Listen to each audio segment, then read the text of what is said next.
Depuis que j'ai pris ces petites pilules, je suis heureux, un homme comblé. Je porte des chapeaux tout le temps et je me sens plus léger. Et en plus, ça rend mes dents encore plus blanches.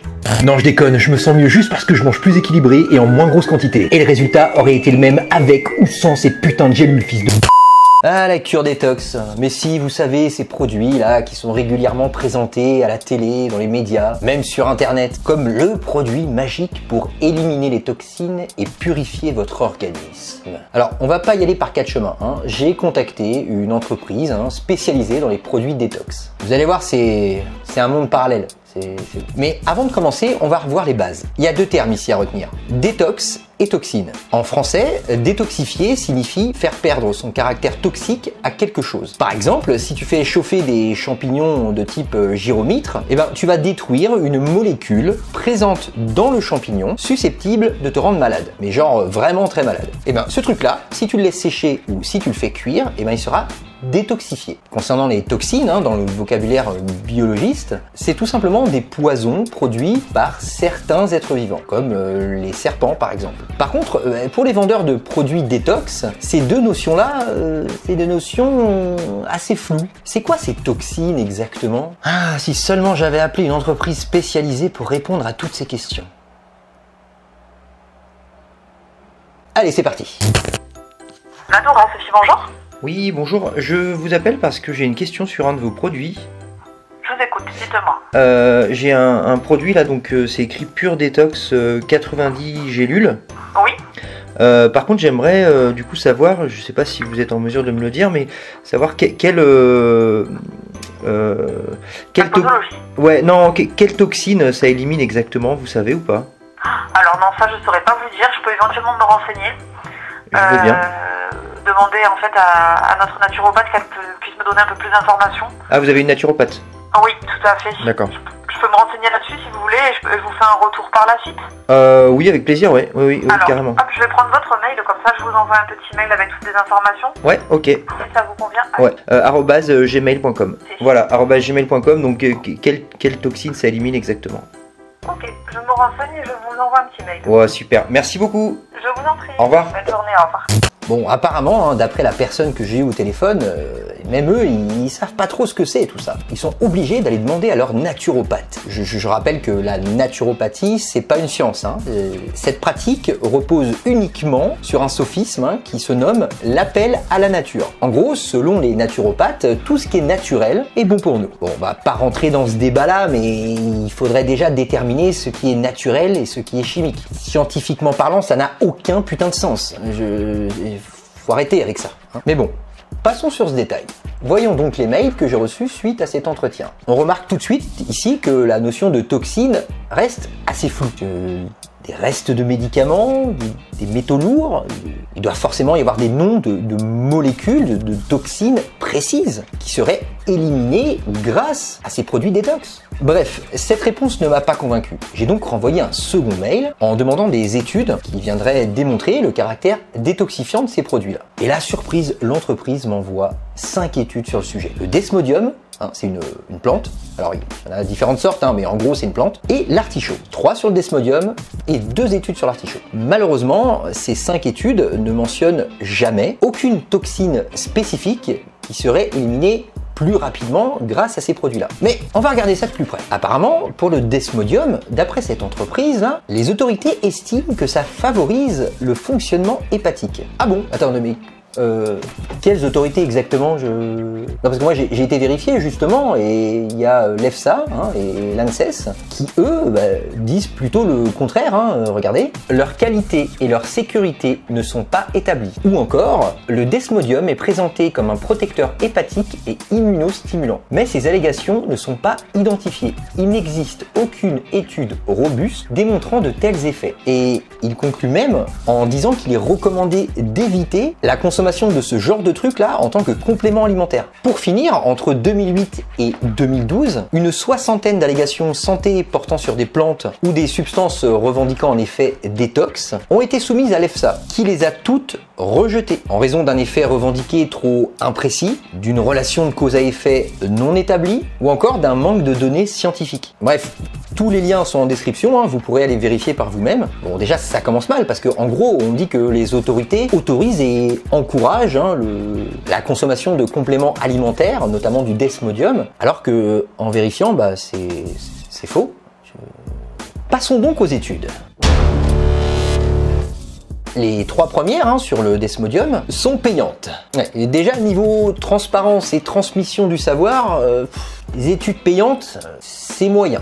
Mais bon, heureusement vous me connaissez, hein, voilà, j'ai le bras long, j'ai réussi à me procurer gratuitement ces études.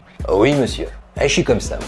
La première chose la plus étrange hein, qui m'a vraiment frappé, c'est que ces 3 études-là proviennent d'une seule et même revue, le journal de l'ethnopharmacologie. Bon, on va pas rentrer dans le détail de l'ethnopharmacologie. J'ai contacté par mail la Société française d'ethnopharmacologie et ils m'ont confirmé que n'importe qui peut devenir ethnopharmacologue. Pas de niveau d'études, il faut juste être motivé. Si tu es motivé, tu peux être ethnopharmacologue, pas de problème. En quelques jours, il n'y a pas de facile. Ça vous donne déjà une petite idée de la suite. Mais à la base, hein, cette discipline permet simplement d'étudier comment une population donnée utilise des drogues ou des substances naturelles auxquelles elle a accès. En gros, ça permet d'explorer les médecines traditionnelles utilisées dans différents pays. Mais l'étude de ces traditions et de ces savoirs ancestraux ne permet absolument pas de déterminer si une molécule est efficace ou non. Parce que le gros problème de la plupart de ces travaux en ethnopharmacologie, c'est que ça se base sur des mythes, des croyances et des traditions ancestrales de différentes populations partout à travers le monde. Donc en gros, l'ethnopharmacologie, c'est une discipline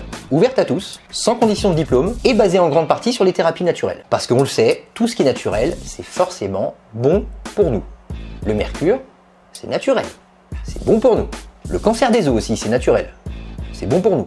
Petite parenthèse, hein, mais déjà quand on voit que la Société française d'ethnopharmacologie essaye de nous vendre des livres comme ça allume déjà quelques warnings. Ça devrait allumer des warnings. Mais bon, vous allez me dire, oui, mais ça prouve rien, si ça se trouve les études sont très bien, qu'est-ce que tu racontes, et pourquoi tu parles comme ça Eh ben, on va voir ça. Concernant la première étude, en fait c'est une sorte de méta-étude qui recense d'autres études. Bon, jusque-là...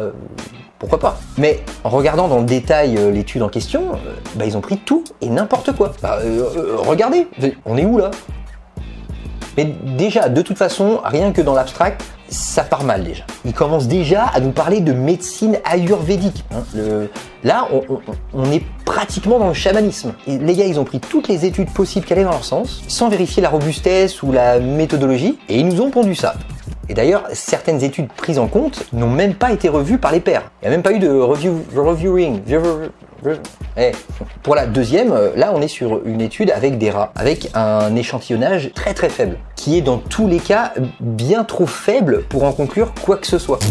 La troisième étude, je vais même pas en parler. Elle a été publiée dans une revue prédatrice. Une revue prédatrice, en gros, peu importe la méthodologie, si les auteurs de l'étude veulent que leurs travaux soient publiés, ils doivent payer très cher. À partir du moment où les auteurs payent, quelle que soit la méthodologie, quelles que soient les conclusions de l'étude sera validée. Dans tous les cas, cette étude-là, avec une méthodologie pareille, n'aurait jamais pu être publiée dans des revues sérieuses comme Nature, par exemple. C'est pas possible.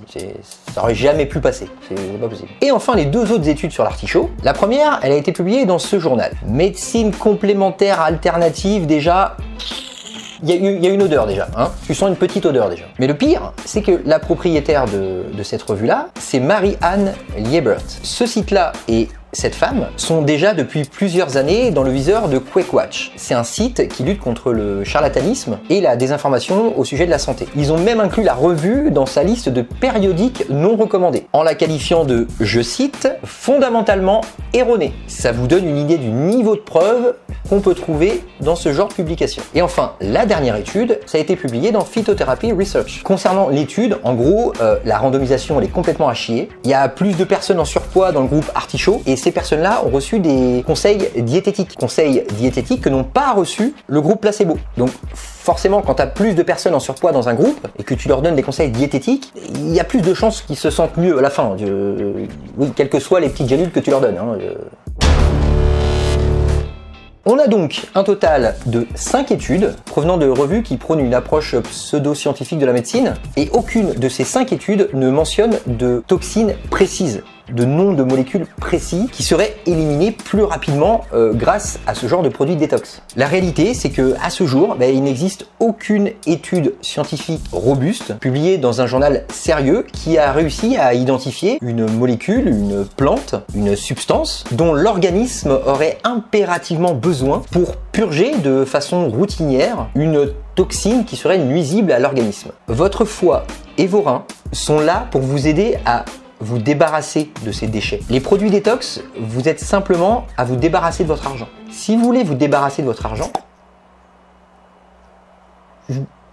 voilà, moi je dis ça, je dis rien. En plus, c'est prouvé scientifiquement, faire un cadeau à une personne qu'on apprécie, en tout cas à une personne dont on apprécie le travail, ça rend heureux. Oui, c'est voilà, dans le cerveau. Endorphine, dopamine, tout ça.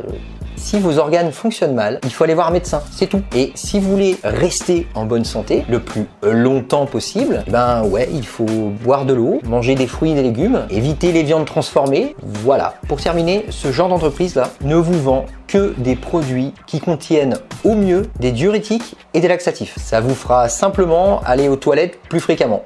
Voilà.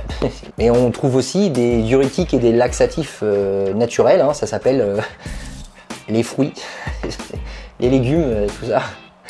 Mais bon, après, peut-être pas paraître complotiste, hein, je dis ça, je dis rien. Et toi, mon petit bonhomme, t'en penses quoi de tout ça finalement?